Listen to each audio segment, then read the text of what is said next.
Even with Wirtz coming in on a free, we've been given £16 million to spend. Although making this team better is going to be very tricky. Really all I can think of is maybe a right back, but those roles suit Wan-Bissaka really well. Or a world-class centre midfielder. Tottenham, despite winning the league, couldn't do the double against Leeds in the FA Cup final. Joshua Kimmich is available for such a cheap cost, but he's on 400 grand a week. So I doubt we can really afford what he wants, but I'll bid anyway. And as expected, when we spoke to Kimmich's agent, he wants that really high wage, which we could afford slightly less, but I can't bring myself round to pay that. I could live with 300 grand, but he's having none of it. However, we can now approach Archie Gray at Leeds, seeing his contract is up in less than a month, and he would definitely improve our first team. He's asking for outrageous add-ons, but if we're going to be paying no transfer fee whatsoever, I don't mind as much. And eventually we agree on a wage and increase after the league appearances. Although you just know Barcelona are waiting to pounce. But they were not quick enough, and we pulled off 2 unreal free transfers this season. We also say goodbye to John McGinn, who didn't want to renew his contract with us. And we negotiated a bid to come in for James Ward-Prowse for over £30 million, which for a player who next season will probably be more on the bench is a great fee. Also negotiating with several clubs and eventually getting £16 million for Agued, which again is rather good for the amount of game time he's going to get. Although Ward-Prowse declined and is fuming that we accepted the bid, and I'm happy just to keep him around, so let's just keep him happy. Although he better be content with not being the favourite to start no more, as Florian Wirtz and Gray go right into the starting 11. So I think I need to target a player for that right back role, even if it is rotational with Aaron Wan-Bissaka, so I'm going to set up a top priority scouting mission and put my best guys on the case. I had a bid with a lot of installments, adding up to £82 million accepted by Monaco for possibly the best right back that I could possibly afford, who would also want to join right now in Van der Sar. We can bring him in for a good wage that doesn't break the bank too much. And make no mistake about it, he is a phenomenal talent, especially going forward with the ball. Just as Van der Sar accepts and awaits a work permit, we also say goodbye to Jared Bowen. I accepted a £30 million for the 30-year-old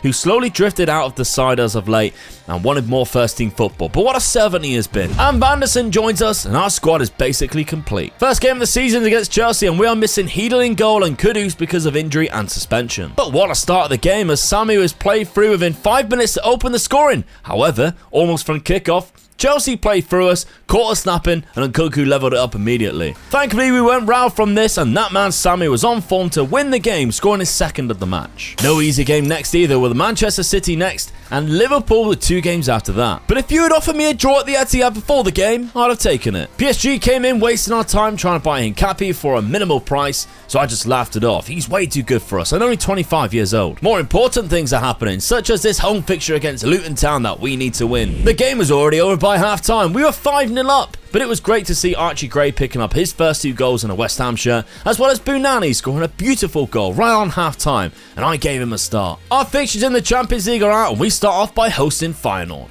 In the Liverpool game, new boy Van der Sar got himself a straight red card at Anfield. Not good.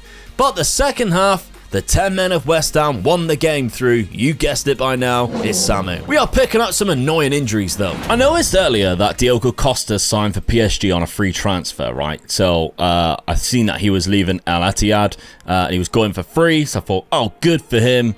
Didn't really feel like we needed to sign him. I was quite happy with Heedle. And then I've just seen that he's listed like for the last month. So that was like almost immediately, because the club don't currently have a role for him to play.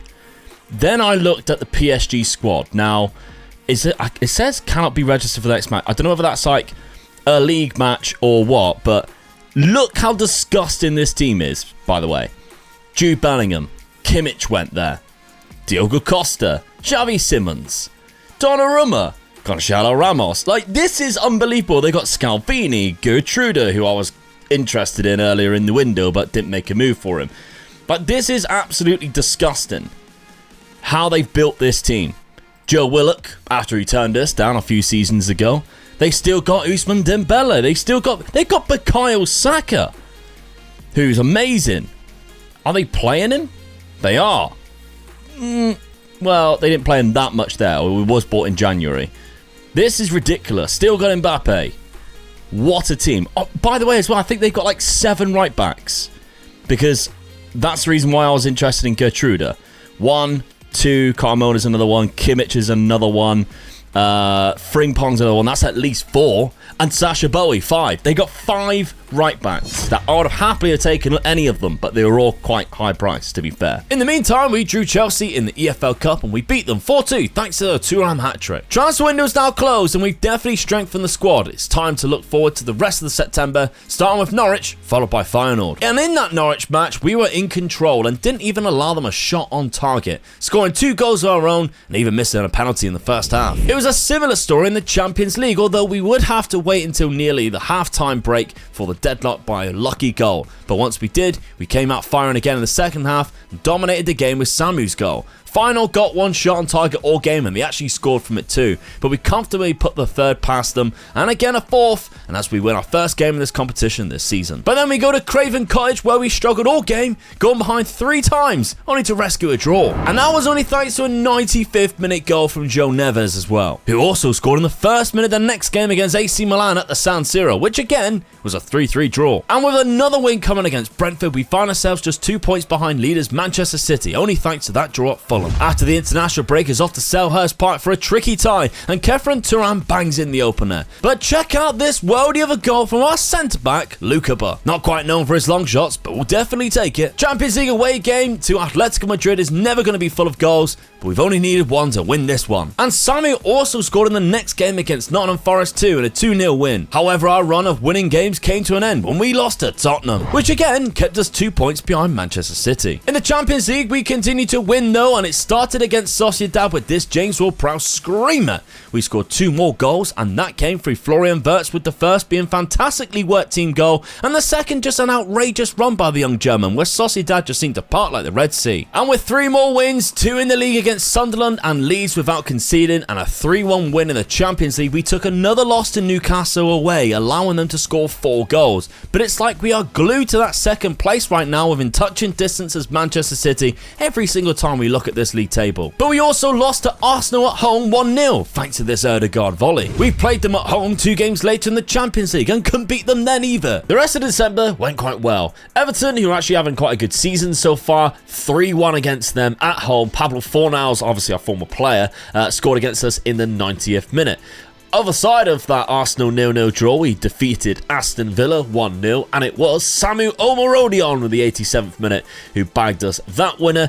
Brentford, we got to the EFL Cup quarter-final. We beat Reading earlier on in the season to get to this quarter-final. We defeated them 2-1. We now play in the semi-final against Crystal Palace, which will happen in January, and we also have Arsenal again in the FA Cup third round. Now that feels a bit harsh, to be fair. They'll keep facing them in every single cup competition, and currently they're top of the league, but we'll get to that in a second. Wolves and Southampton, 2 not very good performances back to back, but we still managed to pick up the wins, both at home as well.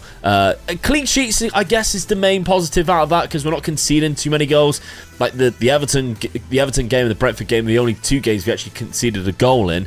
But then a 1-1 draw at Old Trafford with Anthony scoring in the 95th minute to equalise for them. That was a little bit heartbreaking. And then to go to Southampton, who are not having a good season and not being able to score there, and it looks like, obviously, we can see Nicholas Hedel got man of the match there, means that they played really well. And we, unfortunately, should be coming away with 3 points there, and we haven't. It's now put us 5 points behind Arsenal, again, who are top of the league. They've had a great little 2 months, I guess. Man City have dropped off a little bit, and we've actually gone ahead of them now. But yeah, I mean, you can see Southampton and Man United both with 10th and 11th. That's 2 points dropped in both of those games, which would obviously put us just behind Arsenal by a point.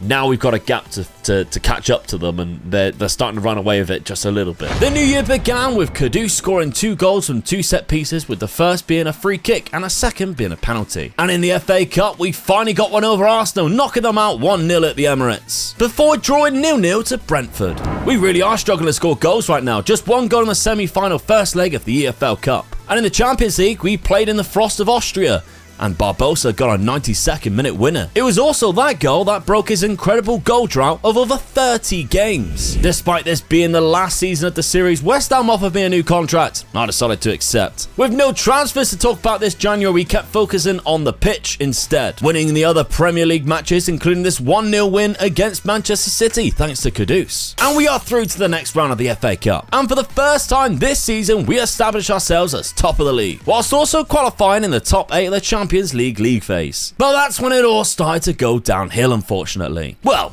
after we put ourselves in the EFL Cup final. But then came 2 losses in the league. First, a 96th minute goal from Lukaku, giving us a 3-2 loss against Chelsea. And then we lost 4-0 at home to Spurs. We somehow going from like scoring no goals whatsoever to then beating Manchester United 5-3. I mean, you can see their scoring goals here. They actually went 2-1 up at this point.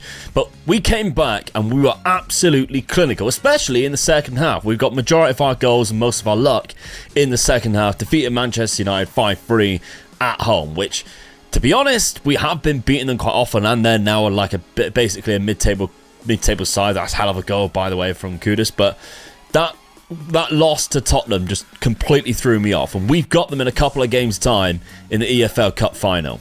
I know, it's quite annoying actually. And we go into the cup final from another win, this time against Wolves at Molineux, after Samu picked up 2 goals and Archie Gray's run from deep was found to slot in a third and a 3-1 win. But it is a League Cup final against Spurs, and Archie Gray gives us the lead at Wembley in the pouring rain. But then the direct approach, Spurs equalised from Richarlison's header, and in the 81st minute they took the lead through Xavi Simons. There was still late drama though, as we found our way back into the game as João Neves got an equaliser in the 90th minute. But would you believe it? Spurs played Richarlison through in the 92nd minute to win the cup final in the dying seconds of the match. And then Nottingham Forest knocked us out of the FA Cup a game later. That was a double whammy. And Aston Villa beat us 2-1 in a Premier League match. But despite that awful month, we are still only a point behind league leaders Liverpool, although it is incredibly tight in the top 6. Some good news though, as we travel to Amsterdam in the first leg of the round of 16 for the Champions League to face Ajax. We pretty much cemented ourselves in the quarterfinal already with a tremendous 3-0 victory with 2 goals from Archie Gray and 1 for João Neves, beating them with the same scoreline in the second leg too. In between those 2 legs, however, we got stuffed by Everton without getting a shot on target. The only other game in March was a 5-1 win against Sunderland. April also sees some tough fixtures, including Porto in the Champions League, and in the Premier League title race genuinely includes 9 teams, with Chelsea only 7 points behind us with 7 games remaining. I've never seen that. And we didn't do ourselves any favours, drawing 0-0 to Leeds in the following match. First leg of the quarterfinals in the Champions League against Porto in Portugal, and we come away with a comfortable 5-2 win after completely destroying them early doors and putting ourselves 3-0 up after just 20 minutes of gameplay. Meaning our second leg 2-0 home win sees us cruise into the semi-final of the Champions League with a 7-2 aggregate to face AC Milan. The title race was still electric and as interesting as ever during April, as we counted down the games until the end of the season, with teams within the title race playing each other. Here we are taking all 3 points against Newcastle in a 5-1 win, but then also losing to Arsenal 2-1. We needed a very late Florian Wirtz goal to prevent a 0-0 draw at home to Fulham, and Sammy got his first hat-trick in what seemed like forever against Luton. And with just 2 games left, it whittled down the teams to possibly only 5 who could win the title, including Liverpool, City and Everton, who were just within 2 points of us in first. But we were also trying to win the Champions League, and we put ourselves 1-0 up in front against AC Milan in the semi-final. But their star player Rafael Leao kept them alive for the second leg, getting a deflected equaliser. But what makes it so interesting is that we play Milan next, and then Liverpool, who are sat in second just behind us in the Premier League. What a finale. Back to the Champions League, and with it all square, Leao scores to give Milan the advantage. However, on the 26th minute mark, it was Samu there from a set piece to bring it to 2-2 on aggregate. And early in the second half, he was there again to tap the ball in for a second on the night. But Milan replied immediately, bringing the tie to 3-3 before ending our Champions League dreams from the penalty spot, and they head to the final, where they will face PSG with all their right backs. So let's go and win the bloody Premier League, shall we? Set pieces were always going to be a factor, and our short corner cross routine found Luka Bud to put us ahead in the second half. And while Liverpool pushed for an equaliser, we countered them, and substitute Bunani bagged our second goal to give us all 3 points. Manchester City also lost in the Manchester derby, but Everton and Arsenal both picked up wins, meaning it is a 3-horse race going into the final day, with West Ham, Everton and Arsenal all battling it out to lift the title. And with all 3 teams playing away from home, anything is possible in the final day. And our final lineup of the season, we have almost a full squad and a very, very strong 11. But the final day started with Everton putting the pressure on, scoring the first goal within 5 minutes. But apparently it seems the Norwich goalkeeper had money on West Ham winning the league, according to this absolute blunder. However, straight from kickoff, Norwich got themselves an equaliser and we're back trailing Everton. That is until Fulham also found an equaliser. Another goalkeeping howler allowed Arsenal to take the lead, but they need us to lose to do anything. But even though we couldn't score anymore, we held on to the draw, and we lift the Premier League title. That's right, West Ham are champions. What a title race that was. The player of the series, of course, has to go to the one and only Samu. What a beast. Thank you very much for watching. Make sure you're subscribed.